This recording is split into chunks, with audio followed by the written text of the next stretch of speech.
এখানে হুজুর সৈয়দি মুর্শিদি মসরুর আহমদ কলিমি চিশতি রহমতুল্লাহ তাআলা আলাইহি তৈরি করা ইউনিভার্সিটি মাদ্রাসা আছে। তো আমার আব্বা বলল যে বাবা ওখানে যাও।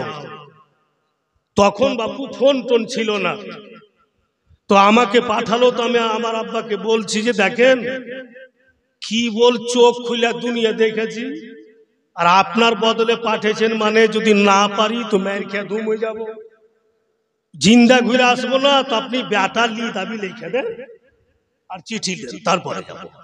আপনি জানেন যে আপনার একটাই বেটা আছে, দ্বিতীয় আর নেই। তো আমার আব্বা বলছে যা যা ভাষণবাজি বাদ দে, যা, যদি মরেই যাই তোর ঠিক জানাজা পড়ে আসবো, যা। ওখানে চলে আসলাম। আচানক খবর হয়ে গেল যেদিন আমার শেষ রাত, যে হুজুর আমার পীর ও মুর্শিদ মসরুর আহমদ কলিমি চিশতি চলে আসছে। ভাইরা বাপেরা আমার, তখন এখন চুলও পাকেনি হুজুর মসরুর মিয়া কলিমি, এখান পর্যন্ত জুলফি আর চেহারা রৌনক, চুল খুব কালো, যেই কেউ দেখবে উনাকে দেখতেই থাকবে। তো বেরাদার যখন প্রোগ্রাম শুরু হইল আর হযরতকে আনা হলো স্টেজে, তো আমরা তো সবাই তাজ্জুব। তো বেরাদার ওখানে কিছুটা পার্সে গায়র মুসলিমের আছে, তো বেরাদার ওরা কিন্তু ঢোক ঢাল বাজিয়া নিয়ে যাচ্ছে ওখানে। তো ওই পার্শ্ববর্তী দুটা গ্রাম আছে, একটা আটগাঁওয়া কলোনি আর একটা আটগাঁ। তো যেটা কলোনি ছোট্ট ওটাই সুন্নিয়া, আর যেটা মানে আটগাঁওয়া খুব বড়, ওরা সবাই কিন্তু ওয়াহাবি। তো হুজুর মসরুর পিয়া বলছেন যে सुन कौन सुन्नी कौन वहाबी नहीं देखना है, जब इस्लाम पर बला है इस्लाम पर उंगली उठाए एक हो जाओ। निजी बोले एक होके दिखा दो। उनारे कीटा आवाज হইতো নাই, সবটি ওয়াহাবি লাঠিতে জোরে। আমাদের সুন্নি আগে বাড়তে পারছে না, ওরাই কাজ করিয়ে দিল। তো বিরাদার এক কথা হওয়া আর একসঙ্গে জুড়ে থাকা কত পাওয়ার থাকে। খায়ের বিরাদার ভাইরা বাপেরা আমার, এসছি আমরা মক্তবের তরফ থেকে জলসা, আর যদি কিছু উন্নতি হয় তো সেটা হবে কবরস্থান। যেই কবরস্থানে আমরা সবাইকে যেতে হবে, যেতে হবে না, মুআজ্জাজ উপায় তো নাই, যেতেই হবে। যতই বড় পয়সাওয়ালা हो আর যতই হিম্মতওয়ালা हो আর যতই বম ফুটানে वाला हो আর যতই পেস্টোস চালানে वाला हो, যখন ওর টাইম হবে ওকে সিধা মনে কোনো উপায়। তো ভাইরা আমি বক্তব্য রাখছিলাম যে নবী মুস্তাফার প্রশংসা, তো আকা মাওলার প্রশংসা কে করছে, কিভাবে হচ্ছে, আদি যুগ থেকেই আছে। ভাইরা বাপেরা সেই কথাগুলো আমি আপনাদের সম্মুখে তুলে ধরবো। কিন্তু বেরাদার এমন একটা কথা কানে বলে দিলে বক্তব্য বলছি আর খালি কথাটা মনে হয়েছে খালি কবরস্থান। এখন অত মনে হয়েছিল না, আমিও তো মরবো বলে আমার মনে হয়েছে কবরস্থান। তো বেরাদার ভাইরা বন্ধু বোনেরা আমার, বক্তব্য শুরু হবে ওর পূর্বে কিন্তু যখন কবরস্থানের কথা আসলো, আর ওটাই হচ্ছে আসল ঘর। তো বেরাদার জানি না কখন কার কোন টাইমে মওত হবে। তো আমারও আব্বাজান চলে গেছেন, আমি বক্তব্য শুরু করার পূর্বেই একবার দোয়া করব। তাই আমার আব্বাজান আলহাজ মাওলানা তৈমুর রহমান সাহেবের দুআয়ে মাগফিরাতের জন্য প্রথম আমি 500 টাকা কবরস্থানে, তারপরে ইচ্ছা দোয়াতে কেউ শামিল হয়তো দিবে, না হয়তো না দিবে, সেটা আপনা আপনার সোচ, আপনা আপনা বিচার। তো বেরাদার আরেকলা টাকা বাকি রাখতে হয় না, লাগছে যতদূর সম্ভব বাকি রেখে রোডে যাই মরে যাই। তো যাই হোক, এই 500টা টাকা আমি দিয়ে দিলাম, দোয়া হবে তারপরে বক্তব্য হবে। ওই কাজী ভাই দাও, খুব পয়সা পিয়ারপুরে লুটেলে আসছো। ইনিও 500 টাকা, আর তো কাউকে চিন না, যারাইগা বলবো যদি নামও চিনি তো কবরস্থানের ব্যাপারটা আছে, দিতেই তো হবে। আপনাদেরই তো কবরস্থান এখানে। পিছনে একজন ভাইকে দেখেছি পকেট থেকে টাকা বের করে গুনছে, কতটি আছে আল্লাহ পাকই জানে। সর্দার কোথায়কার সর্দার, কেমন করে 100-500 টাকা নিলেন? আমি যদি সরকার হইতে পেতু তখন আমি 5000 টাকা দিতাম, কিন্তু কিসমতে নাই, পুরা কিসমত। এখানকার সর্দার সাহেব কি নাম, উনি 500 টাকা আনিস। যাই হোক, একজন আর কে 500। কি খবর? ভালো জি বাবা। শুনো শুনো, আমি তোমার শ্বশুর আর তুমি আমার জামাই। তুমি তো জানছো যে আমার শ্বশুরকে কোনো হুঁশ দিশা নেই, ধরলি ভাই। হাজি বাবা পাঠিয়ে আছে 2000 টাকা। বাপু 5000 টাকা দিবে না বেটা? দেখবে কি নাম গো?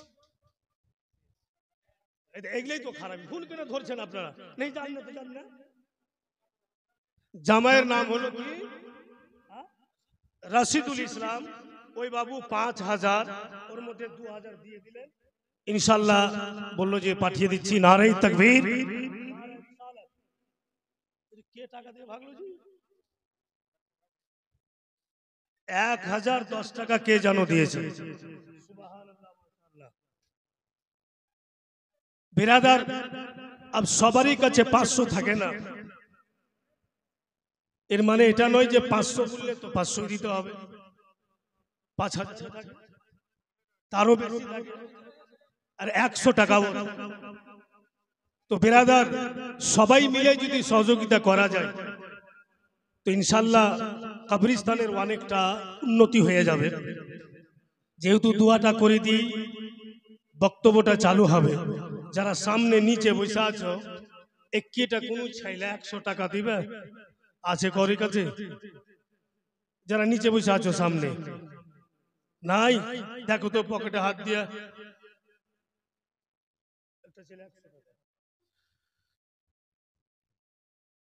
আর একজনকে 500 টাকা।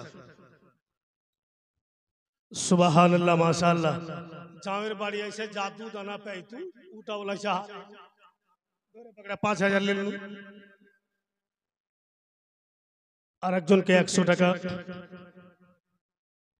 আর একজনকে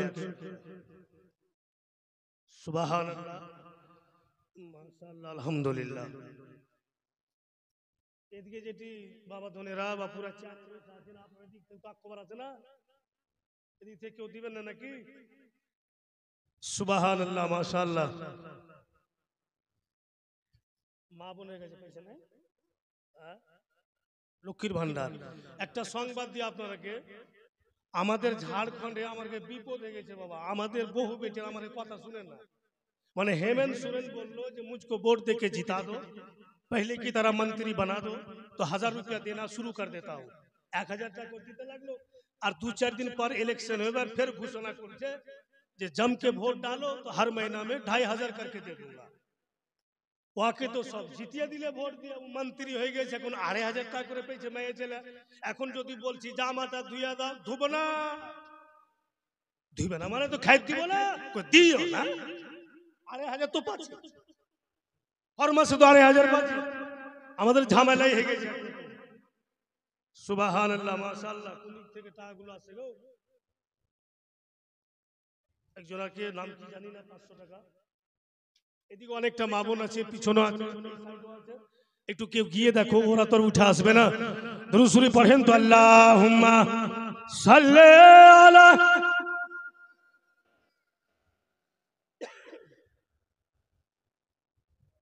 ওয়া আলা আলি সাইয়্যিদিনা। अब যদি কারি কাছে না থাকে, লিখতে চাহে সব সময় তো পয়সা থাকে না, নাই তো আপনি দিতে পারেন। আর কবরস্থান এমন একটা জায়গা, হিসাব করে দেখবেন তো আসল ঘর, এই যে বিল্ডিং বানাচ্ছি সাজিয়া গুজিয়াকে ছেড়ে ওই ঘরে যা ঘুমাইতে হবে, তো আসল ঘরের জন্যই আপনাদের কাছে প্রস্তাব রাখা হয়েছে। মা বোনেরা একটু তাড়াতাড়ি দিয়ে পাঠান, একসাথে দোয়া হবে। दिल ये बेचैनी रहने लगा आजकल, दिल ये बेचैनी रहने लगा आजकल, ये ना पूछो कि इस दिल को क्या चाहिए। दिल ये बेचैनी रहने लगा आजकल। ये न पूछो कि इस दिल को क्या चाहिए, न दवा चाहिए न दुआ चाहिए, न दवा चाहिए न दुआ चाहिए। रोज़ाए मुस्तफा की हवा चाहिए, न दवा चाहिए न दुआ चाहिए। रोज़ाए मुस्तफा की हवा चाहिए। अपने जन्नत के नजदीक जाया करो, माँ बाप को कभी ना सताया करो। अपने जन्नत के नजदीक जाया करो, माँ बाप को कभी ना सताया करो। और माँ बाप का पैर दबाया करो, माँ बाप का पैर दबाया करो। गर अपने खुदा की रजा चाहिए, माँ बाप का पैर दबाया करो। गर अपने खुदा की रजा चाहिए, न दवा चाहिए न दुआ चाहिए। रोज़ाए मुस्तफा की हवा चाहिए। मुअज़्ज़िज़ हज़रात, অনেকেই দিলেন, একবার আমরা সবাই দোয়া করে নিব, তারপরে ইনশাআল্লাহ আগে দিল লাগিয়া মনোযোগ দিয়ে আমরা সবাই বক্তব্য শুনবো ইনশাআল্লাহ। কি কইছে? তো যাই হোক, যারা এখনো দূরে ঘোরাফেরা করছো তাড়াতাড়ি চলে এসো, পর হাত উঠান আল্লাহুম্মা আমিন। আই আল্লাহ পরওয়ারদিগারে আলম খালিকে কায়নাত মাওলা, আজকে কবরস্থানের জন্য যা কিছু তোমার বান্দা বান্দি দান করেছেন মাওলা, তুমি প্রত্যেকের দানকে কবুল করে নাও। কেউ নিজের বাপের নামে, কেউ মায়ের নামে, কেউ দাদা দাদির নামে, কোনো মা হয়তো নিজের স্বামীর নামে দিয়েছেন, কোনো বাবুজি হয়তো নিজের স্ত্রীর নামে দিয়েছেন, অনেকেই ছেলেরা বাবা মায়ের নামে দিয়েছেন, কেউ হয়তো আহিলে খানদানের নামে দিয়েছেন। কে কার নামে দিয়েছেন আল্লাহ তুমি সবই জানো। প্রত্যেকের দান আল্লাহ তুমি কবুল করে নাও। আর জিনাদের জন্য দিয়েছেন মাওলা, সকলকে তুমি জান্নাতুল ফিরদাউস আতা করো। আল্লাহ তুমি রহমান রহম করো, তুমি গফফার মাগফিরাত করো, তুমি দয়ালু দয়া করো। নবী পাকের সাদকাতে तमाम পীর বুজুর্গানের ওসিলাতে সকলের দান এবং দোয়া কবুল করো। আমিন রব্বাল আলামিন। লা ইলাহা ইল্লাল্লাহ মুহাম্মাদুর রাসূলুল্লাহ সাল্লাল্লাহু আলাইহি ওয়াসাল্লাম। একবার আর দরুদ পাক পড়ুন, আল্লাহুম্মা আলা সাইয়্যিদিনা आका मौला सरवारे कायनात, जिनार कलमा शरीफ আমরা পাঠ করে ঈমান এনেছি। আমরা আখেরি নবীর উম্মত, সত্যি আমরা কিসমতওয়ালা, সত্যি আমরা ভাগ্যবান যে আমরা আখেরি নবীর উম্মত হয়েছি। দয়ার নবী মুস্তাফা সরওয়ারে কায়নাত যাবে যেটা চাইবে আল্লাহ তাবারক ওয়া তাআলা সেটাই করে দিবেন। কারণ আমরা যা কিছু পেয়েছি পৃথিবীতে উনার জন্যই পেয়েছি। উনার সাদকাতি পেয়েছি। নবী মুস্তাফা যদি পৃথিবীতে না আসতেন আমরা জমি পেতাম না। নবী মুস্তাফা যদি পৃথিবীতে না আসতেন আমরা আসমান পেতাম না। নবী মুস্তাফা যদি পৃথিবীতে না আসতেন এই দুনিয়া তৈরি হতো না। আরশ কুরসি লৌহ কলম কিছুই তৈরি হতো না। যা কিছু আমরা পেয়েছি একমাত্র নবী মুস্তাফার সাদকাতে। আকা মাওলার জিন্দেগি এমন একটা জিন্দেগি প্রত্যেকটা কথাতে আপনা আপনা পরিবার কি করে চালাবো এর কিন্তু নসিহত পাওয়া যায়, এর কিন্তু সহি দিশা পাওয়া যায়। কারণ বেরাদার আমার আপনার নবী যখন বিজনেসে গিয়েছিলেন আকা মাওলা সরওয়ারি কায়নাত আর পয়সা দিয়েছিলেন হযরতে মা খাদিজা। উনার পয়সা নিয়ে উনি বিজনেস করতে গিয়েছিলেন। ভাইরা বাপেরা আমার ওই কাফেলাতে আবু জেহেল ছিল। যখন নবী পাক বিজনেস করতে যান তো ওই কাফেলাতে আবু জেহেল ছিল। তো আবু জেহেল সেও কিন্তু হযরত মা খাদিজার পয়সা নিয়ে বিজনেস করতে যাচ্ছে। কথাটা একটু বুঝার চেষ্টা করবেন। তো হযরত মা খাদিজার কানুন বানা ছিল যে উনার পয়সা নিয়ে যে বিজনেস করতে যাবে উনার শরীরে কিন্তু গরিবী লিবাস থাকবে। সে কিন্তু আমিরি বা বাদশাহী লিবাস পরতে পাবে না। তো হযরত মা খাদিজার পয়সা নিয়ে নবী মুস্তাফাও গেছেন, কিন্তু দয়ার নবীকে হযরত মা খাদিজা বলেছেন ইয়া রাসূলুল্লাহ আপনাকে আমি কিন্তু ফকিরি লিবাস পরতে দিব না, আপনাকে গরিবী লিবাস পরতে দিব না। আমি টাকাও দিচ্ছি বিজনেস করতে যান আর একটা বাদশাহী লিবাসও দিব ওটাও পড়ে যাবে। কেন বললেন মা খাদিজা? এটি বাবা অনেকটি কথা লুকায়িত আছে, অনেকটি কথা ছুপিয়ে আছে এখানে। ওর মধ্যে সামথিং হালকা কিছু যেন আপনারা বুঝে উঠতে পারেন তাই আমি জানিয়ে দিচ্ছি। হযরত মা খাদিজা বাপু রাত্রি বেলা বিছানাতে শুয়েছিলেন আর উনি স্বপ্ন যোগে দেখছেন যেন আকাশ থেকে একটা নূরের জ্যোতি নেমে আসলো। ওই নূরের জ্যোতি হযরত মা খাদিজার ঘরে নাজিল হইল, গোটা অন্ধকার ঘরকে আলোকিত করলে। নূরখানা হযরত মা খাদিজার কোলে বসলো, আবার উনার কোল থেকে উঠে মদিনা চলে গেল, আর মদিনা থেকে নূরখানা আসমানের দিকে গেল।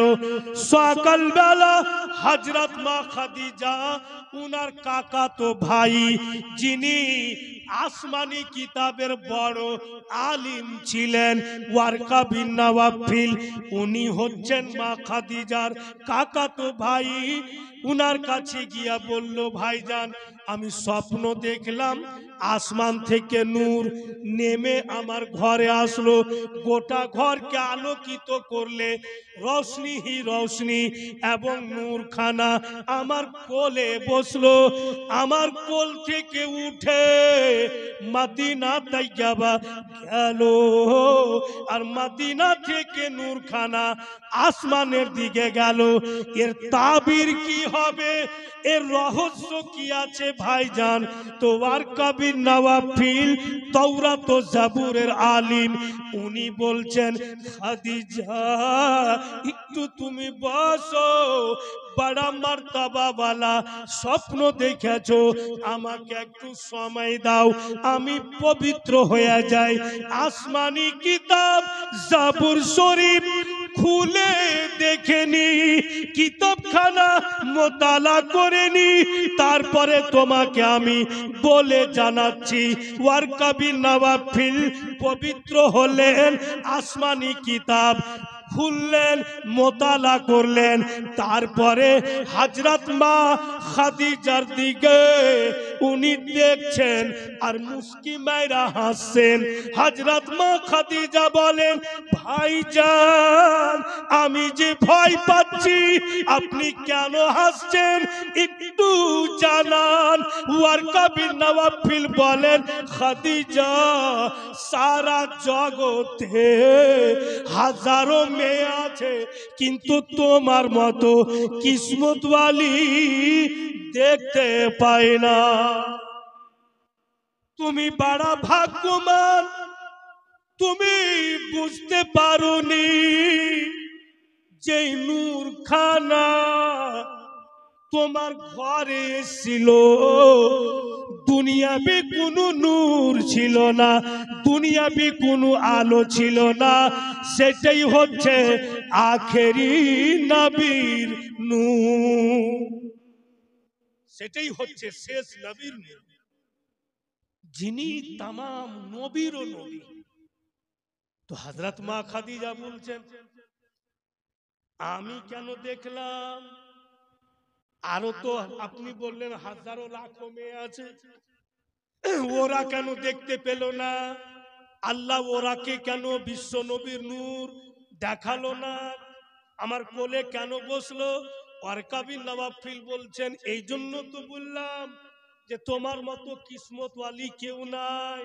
খাদিজা, যদি তুমি সবুর করতে পারো, অপেক্ষা করতে পারো, তো তোমার সাথে আল্লাহর তরফ থেকে বিশ্ব নবীর জোড়া বাঁধা আছে। তুমি নবী পাকের অর্ধাঙ্গিনী হবে, তোমার সঙ্গে নবী মুস্তাফার বিয়ে হবে। বলি আল্লাহ তোমাকে নবী পাকের নূর দেখিয়েছে এবং তোমার কোলে বসেছে। বুঝতে পারছেন না? মন খারাপ হচ্ছে? মন খারাপ হলে তো ছেড়ে দেবো নাকি? হাজি মৌলানা নওশাদ সাহেবের চেহারায় ভারী ভারী কেন লাগছে?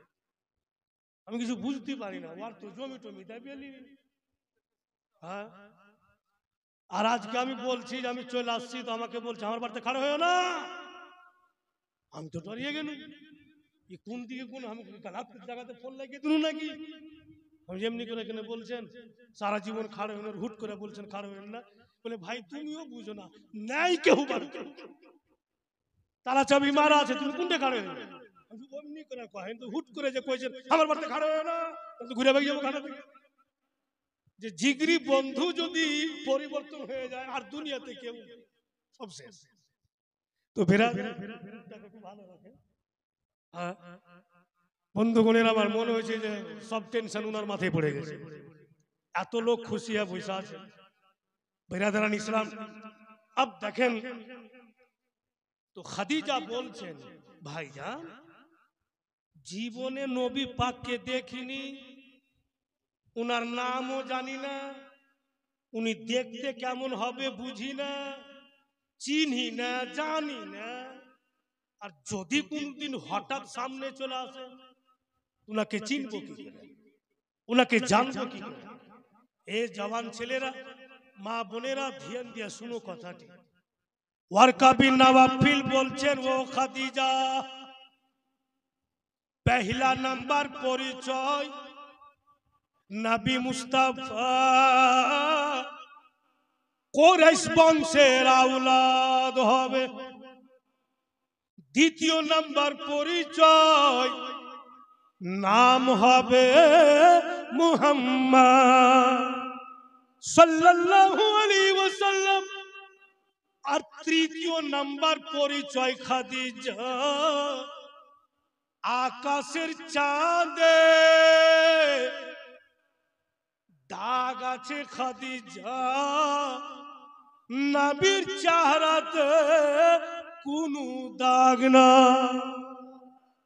ও খাদিজা, তোমার বাড়িতে যদি দুনিয়াবি খুশবু লাগা থাকে, সেন্ট লাগা থাকে, আর নবী মুস্তাফা চইলা আসেন, তোমার দুনিয়াবি খুশবু মিটে যাবে। আর নবী মুস্তাফার जिस्म मुबारक থেকে শরীর মুবারক থেকে জান্নাতি খুশবু ছড়িয়ে পড়বে। ও খাদিজা শুধু এইটাই নয়, যদি নবী মুস্তাফা কোন জিনিসে মুখ দিয়া দেন, মুখ লাগিয়া দেন, ওই জিনিসে বরকতই বরকত হবে। খাদিজা এই সব খুবই নবী মুস্তাফা, কিন্তু তোমাকে সবুর করতে হবে, ইন্তজার করতে হবে, তবেই তোমার সঙ্গে বিয়ে হবে। তো হযরত মা খাদিজা হঠাৎ একদিন দেখছে বাপু এক মেয়ে মানুষ কালো রঙের বরখা পিঁধা আছে আর চেহারার চোখ দুটি দেখা যাচ্ছে, আর হযরত মা খাদিজার বাড়ির দিকে চলে আসছে। তো বেরাদার, হযরত মা খাদিজা তো বিশাল পয়সাওয়ালি, উনার জিন্দেগির কিতাবে লিখছে উনি বাপের একলৌতি লাডলি বেটি, উনার বাপ বিশাল প্রপার্টিওয়ালা। তো বাপ ইন্তিকাল হয়েছে, তো तमाम প্রপার্টির মালকিন মা খাদিজা। আর উনার অল্প বয়সে একটা বিয়েও হয়েছিল। উনার স্বামীও বিশাল সওদাগর, উনার স্বামীও বিশাল পয়সাওয়ালা। অল্প দিন বিয়ের অল্প দিন পরে উনার স্বামীও ইন্তিকাল। উনার স্বামীরও দৌলতের মালিক হযরত মা খাদিজা। তো দুই পক্ষ থেকে পয়সাওয়ালি। তো উনার বাড়িতে চাকর নৌকার দাসীর শেষ নেই। তো দেখছেন মা খাদিজা যে একটি মেয়ে মানুষ কালো রঙের বরখা পরে খালি চোখ দুটি চিনা যাচ্ছে, আর মা খাদিজার বাড়ির দিকে চলে আসছে। তিনি বলছেন দাসীরা কে, ও দাসীরা ওই মেয়েটা কে যে আমার বাড়ি চলে আসছে? তো तमाम দাসীগণ বলছে মালকিন চিনতে পারি না, কিন্তু লিবাসটা প্রমাণ করছে যে কুরাইশ বংশের বেটি।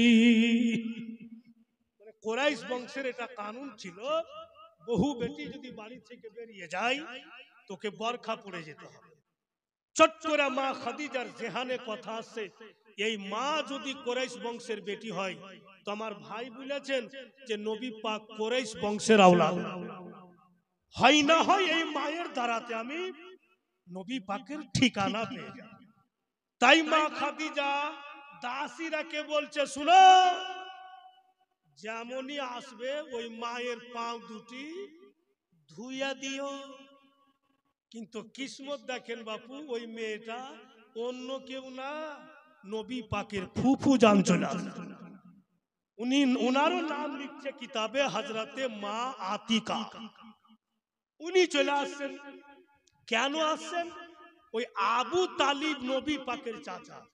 মাতে কাকে বলেছে, বোন আমার ভাতিজা বড় হলো, জওয়ান হলো, বিজনেস করতে লাগাবো, তো টাকা নেই। তো শুনেছি মা খাদিজা নাকি টাকা দিছে বিজনেস করতে, তো তুমি একটু যাও আমাদের ভাতিজার জন্য কিছুটা টাকা আনো, ছেলেকে বিজনেসে লাগাবো। ওই জন্য নবী পাকের ফুফু জান, যেই নবীর ইন্তজারে বসে আছেন খাদিজা, উনারি ফুফু জান নবী পাকের জন্য টাকা নিতে চলে আসে। তো দেখুন তো বক্তব্যটা কোনকে ঘুরে যাচ্ছে। अब যেমনই বাপু আইসছে তুলা মাটিতে, দাসীগণ বলছে মা দেন দেন পাও দুটি ধুইয়া দি। তো হযরত মাতে কা বলছে, আল্লাহ পয়সা পাবো না, বুঝালু আমাকে টাকা দিবে না, আমি টাকা ধার নিতে আর উল্টা আমারই পাও ধুইয়া দিছে। ই পাওটাও ধুইয়া দিয়ে আমাকে ফুসলা টুসলা ঘুরিয়া টাকা দিবে না। সাপোজ নওশাদ মৌলভী সাহেব कैसे বলছি, ভাই আমাকে 10,000 টাকা দেন, আমার খুবই দরকার। ও চট করে আমার জামার বাটন খোলা আছে লাগাইছে, চেহারা ঘাইমা আছে তো মুছছে, তো আমি বুঝালি ওই টাকা দিবে না। বলে এটি আদর করছে যে এটি কই না ঘাম ঘাম মুছা ঘুরিয়া পাঠিয়ে। তো মা আতিকা ওটাই ভাবছে যে টাকা নিতে আইনু তো ফের আমারই পাও ধুয়ে দিছে মানে। তো বলছে উনি দাসী রেখে, হে মায়েরা পাও কেনে ধুয়ে দিছ? বলে মালকিনের আদেশ। বলে হইলো 8 টাকা পাবো। মা খাদিজা আদেশ করেছেন তো? হ্যাঁ। পাও ধুইয়া দিলে, ভিতরে নিয়ে যা বসতে দিলে, কিছুটা নাস্তা দিয়েছে। তো বলছে দাসী বোন, ও গো মা, আপনি মেহমান আসছেন, যত দূর ইচ্ছা আপনি খেলেন। নবী পাকের ফুফুজান নাস্তার দিকে দেখছেন আর ভাবছেন, আল্লাহ টাকা তো পাবই না, খাবার ছাড়বো না, ফের হাইটে যাবো, তো শরীরে শক্তির দরকার, খেয়ালি টাকা তো পাবো না। খাওয়া দাওয়া হইল। এবার হযরত মা খাদিজা আসলেন, এইসেই বলছেন, মা কোন বংশের বেটি আপনি? ওর তো টকটকি লাগা আছে ওদিকে। বলে আমি কুরাইশ বংশের বেটি রে মা। বলে আপনার বাপের নাম কি? বলে আব্দুল মুত্তালিব। আবু বলেন, মা কি প্রয়োজন পড়েছে যে খাদিজার গরিব খানাতে আসলে? মা তেকা বলছে, বেটি কি বলবো তোমাকে রে মা, তুমি এমন ভাবে কথা বলছো যে আমি বলার কোনো রাস্তা পাই না। যাক, যখন চলে এসছি রে মা, বলেই দিচ্ছি, আমার একটা ভাতিজা মা, যে মায়ের গর্ভে ছিল আর বাপ হারিয়েছে, 6 বছরের ছিল তো মা হারিয়েছে। দাদার কাছে থাকছিল, আমার আব্বার কাছে। ওনার দাদা অর্থাৎ আমার আব্বাজান আব্দুল মুত্তালিব 8 বছরের ছেলেকে চাচা চাচির কাছে রেখে আমার আব্বাজান 120 বছর বেঁচে ইন্তিকাল করেছে। ওই ভাতিজার জন্য মা কিছুটা টাকা নিতে আসলাম। আমার ভাই পাঠালো, যেই ভাইয়ের কাছে ভাতিজা মানুষ হইল, আমাকে বুইলা পাঠালো, তাই আসলাম। মারে যদি কিছু দিতারে মা, ছেলেকে বিজনেসে লাগাইতাম। হযরত মা খাদিজা বলেন, আচ্ছা বলেন তো মা, আপনার ভাতিজা দেখতে কেমন? যেই কথা ওয়ারকা বলেছিলেন, সেম টু সেম অমনি করেই মা আতেকা বলছেন। খাদিজা বয়ান করতে পারবো না যে আমার ভাতিজা কত সুন্দর, তবে এইটুকু জানি আকাশের চাঁদে দাগ আছে, আমার ভাতিজার চেহারাতে কোনো দাগ না। এই লাডলি বেটি আমাদের বাড়িতে জবে থেকে ছেলে জন্ম নিয়েছে, কোনদিন আমরা খুশবু লাগাইনি। আমার ভাতিজার শরীর থেকে মিষ্টি খুশবু ছুটছে রে মা। ছেলে যদিও বাপ মা হারা, কিন্তু আমাদের জান। মা খাদিজা বলছেন, মা গো একটা কথা আর বলবেন? তো কি মা বলো? আপনার ভাতিজার নাম কি? আপ তো পৌঁছে গেল, আপনার ভাতিজার নামটা বলতে পারবেন? বলে হ্যাঁ, কেন পারবো না। তো কি নাম মা? বলে আমার লাডলা ভাতিজার নাম মুহাম্মদ সাল্লাল্লাহু আলাইহি ওয়াসাল্লাম। হযরত মা খাদিজা চট করে হযরত মা আতেকার হাত ধরলেছে, ধইরা বলছে, বেটি খুশি হয়ে যান, যত টাকা লাগে খাদিজা হাসতে হাসতে দিবে, কিন্তু মা আমার একটা আরমান আছে, আপনার দ্বারাতে পূরণ হবে। বলে কি আরমান বেটি? বলে আপনার ভাতিজাকে পাঠিয়ে দিয়েন, এক ঝলক দেখব আর যত টাকা লাগে দিব। আপনি পাঠিয়ে তো বেরাদার, মা তেকা শান্তির শ্বাস নিলে, নবী পাকের ফুফুজান যে দিতে তো চাইলে, ইনকার তো করেনি। বলে ঠিক আছে বেটি, আমি তবে চল যাচ্ছি, কোন দিন আমার ভাতিজা আসবে আমি তোমাকে খবর দিয়ে দেব। ভাল লাগছে ভাই না সেরকম? ঠিক আছে, কাসিম নগরে যে কোনো বক্তা আসবে ওকে 36 বার তসবি কই না আসতে। মুআজ্জাজ যাই হোক শান্তি বসে আছেন, খুব ভালো লাগছে। তো বাপু আপ কিন্তু বেরিয়ে যাবেন, যে নবী পাক আসবেন কি আসবেন না খবর দিবেন। তো বেরিয়ে যাইছেন, তাবতালুক মা খাদিজা বলছেন বেটি দাঁড়ান। কেন রে মা? বলি একটু কাজ আছে।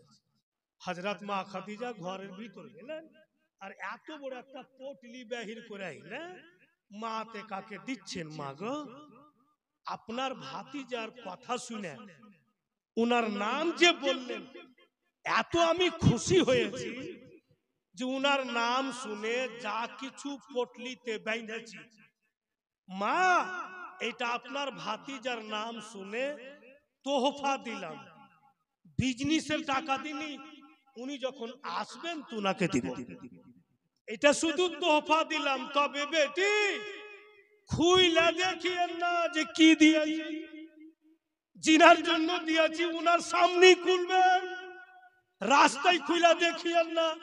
আগলা জামানার মেয়ে বাপু আঁচলে ঢেকে আর বগলে থাইছে যে খুলবই, যখন নিষেধ করলেন।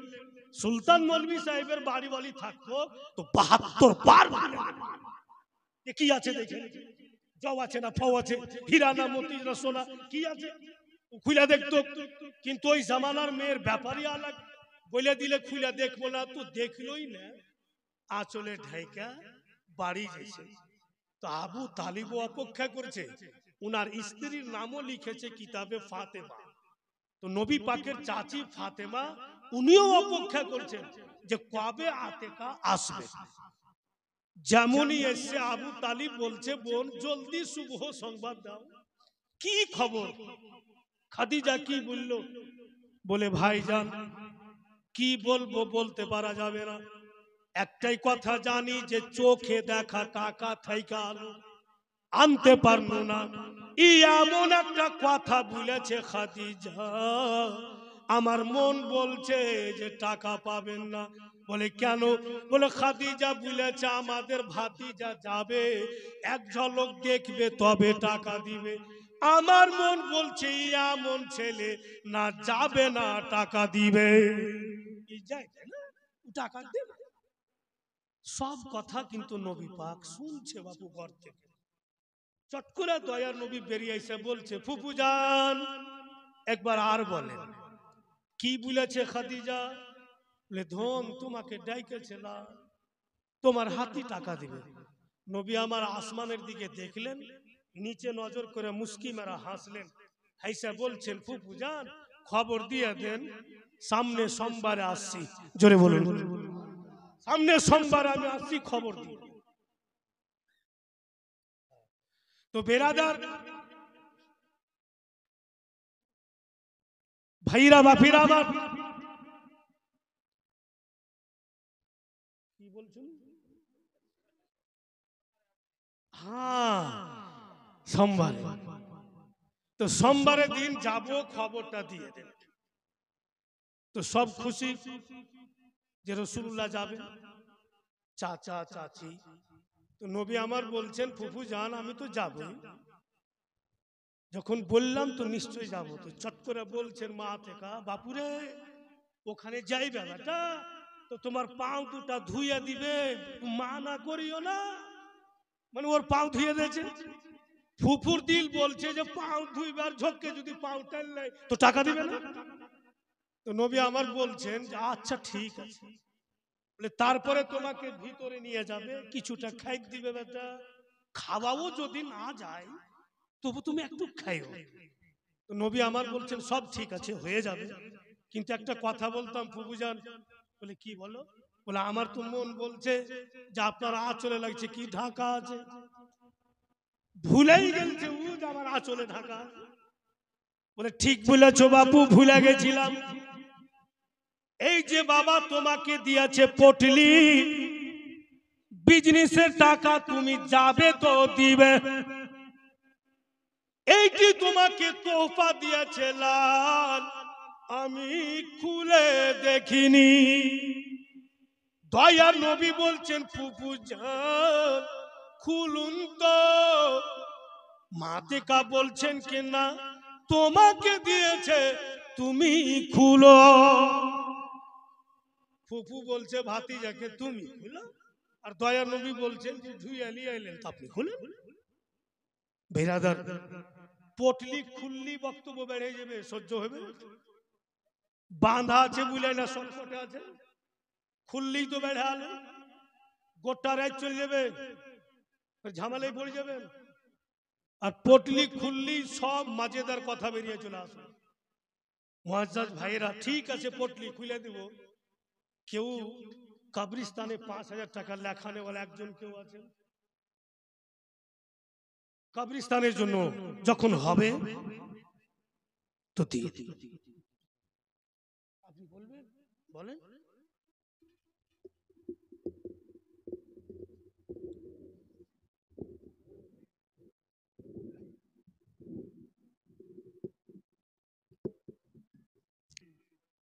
আমরা সবাই জানি বা সারা পশ্চিমবঙ্গে কথাটা ছড়িয়ে আছে যে দরিয়াপুর, কাসিমনগর, অনুপনগর, জগদীশপুর, আদার্স আরো অনেকই এলাকা আছে যে আমরা আলে রসুল আওলাদে রসুলকে দিল ও জান থেকে মাননেওয়ালা। তো ভাইরা বাপিরা বন্ধু গুণের আমার, সত্যি আমরা আলে রসুলকে মাননেওয়ালা। এই কাসিমনগরের সরজমিনের যেটা নাম ছড়িয়ে আছে, সত্যি ছড়িয়ে আছে না শুধু দেখাবার? যদি সত্যি থাকে তো আপনা আপনা হাত উঠিয়া সাক্ষ্য প্রদান করেন আর মুখে বলুন কি ইয়া রাসূল আল্লাহ। ভাইরা হাত উঠিয়ে দিয়েছেন, দুটা হাত দিয়েছে আল্লাহ। তো বেরাদার এক একটা হাতের জন্য ১০০ টাকা করে টাকা, তো দু হাত আছে আমরা ২০০ টাকা করে আপনা আপনা দুইটা হাতের বিনিময়ে আল্লাহ তো বিশাল নিয়ামত দিয়েছেন। তো কবরস্থানে যদি ২০০ টাকা আপনি দিয়ে দেন তো অনেকটা কাজ হবে। একটাই কোনো বান্দা নিজের দুই হাতের নিয়ামতের বিনিময়ে ২০০ টাকা নিয়ে এসে হাজির হবে। আর যদি করি না থাকে ১০০ টাকা আছে, সেটাই একজন ২০০ টাকা দিয়েছেন আর একজন ২০০ টাকা, ভাই ২০০ আপনি ৫০০। সুবহানাল্লাহ মাশাআল্লাহ। যদি ২০০ না থাকে ১০০ থাকে আপনি সেটাই দেন, ৫০ আছে ওটাই দেন, কিন্তু সবাই দেন। সময় আমার খুব কম, বুঝলি লেট করিয়েন না, সবাইকে বলেছি কেউ যদি না আসবেন তো করি হাতে দিয়ে পাঠান, ২-৪-১০ মিনিট আপনারা চটচট করে দিয়ে দেন। সুবহানাল্লাহ।